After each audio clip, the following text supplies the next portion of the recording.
I used to choose who went on the robberies, which robberies we did, what motors we needed. Linda was the kingpin, or as she liked to be known, the Queen. They all used to call me the boss. This huge, great, big personality, armed robber, leader of a gang, is going to come into Holloway prison. It is like being in a miniature world, and you have to adapt or you go under.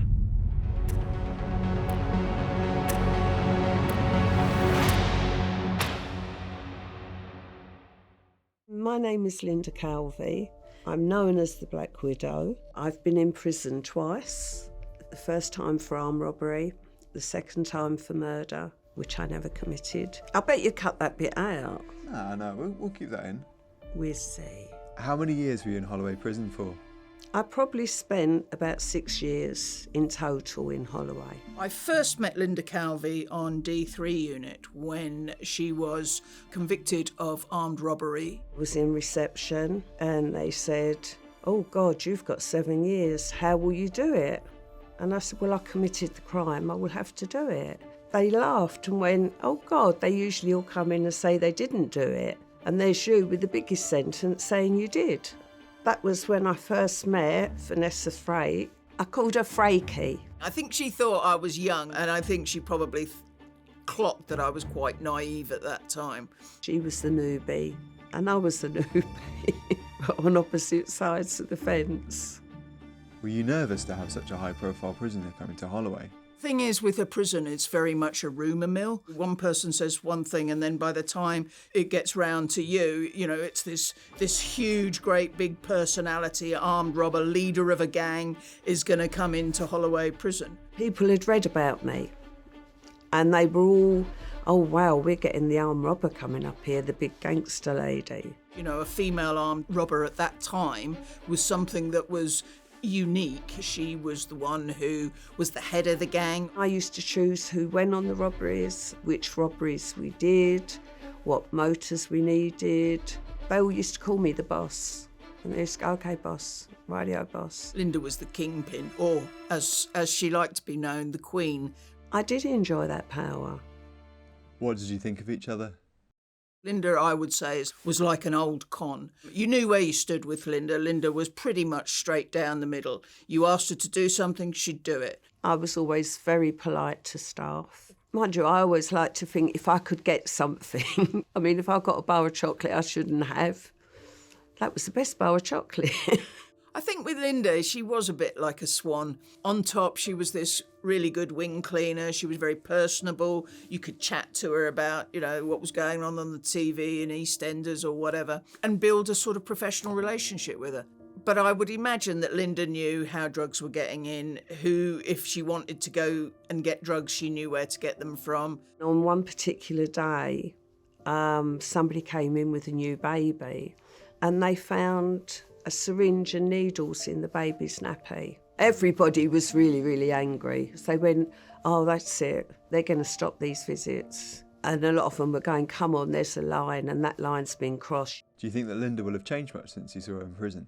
I don't condone any of Linda's actions, whether it be the armed robbery or the murder, but everybody deserves a chance to turn their life around, and I would imagine that Linda is not the same person that she was 30, 40 years ago.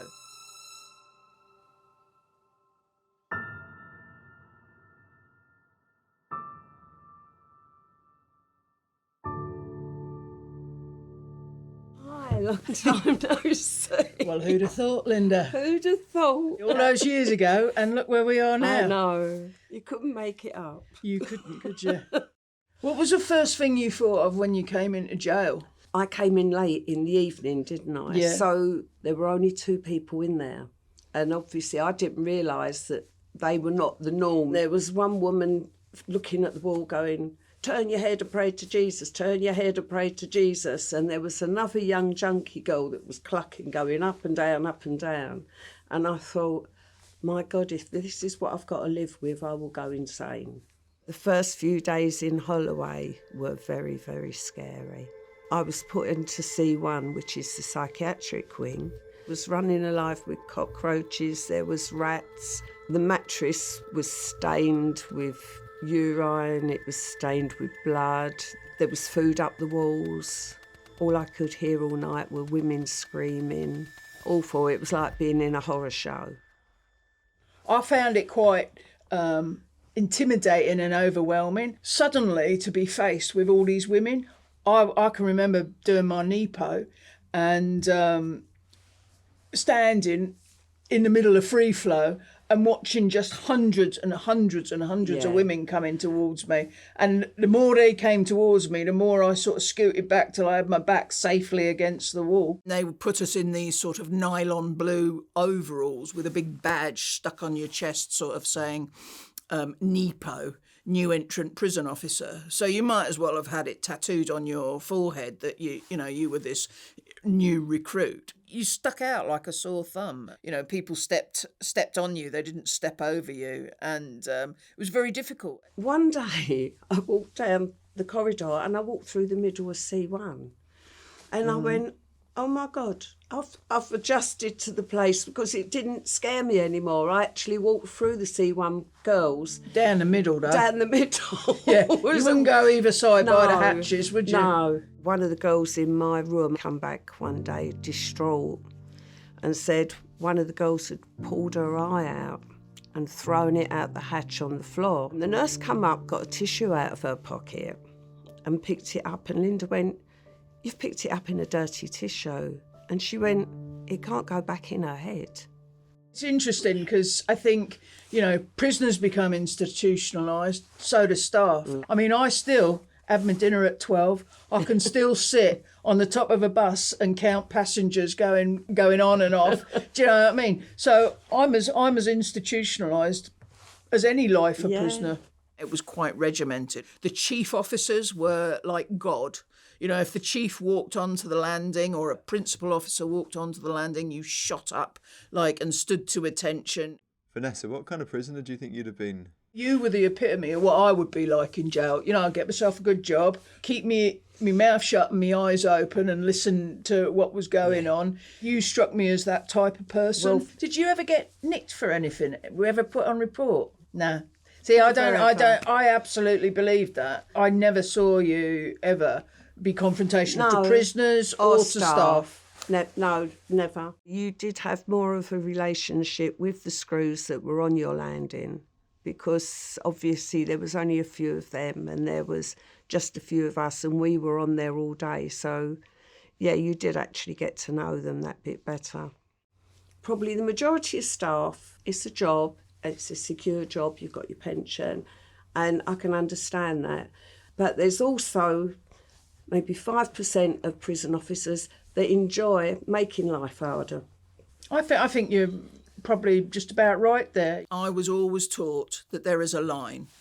You're one side and prisoners are the other. When those specific areas become mixed up and become grey, and then the professional relationship you have with prisoners goes out the window.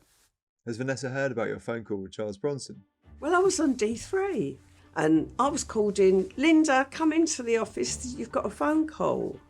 And they went, Charlie Bronson has taken hostages. His demands were, set Linda Calvey free and I'll let the hostages go. So they've handed me the phone and I went, hello. And he called me Black Rose. He thought Black Widow was very disrespectful.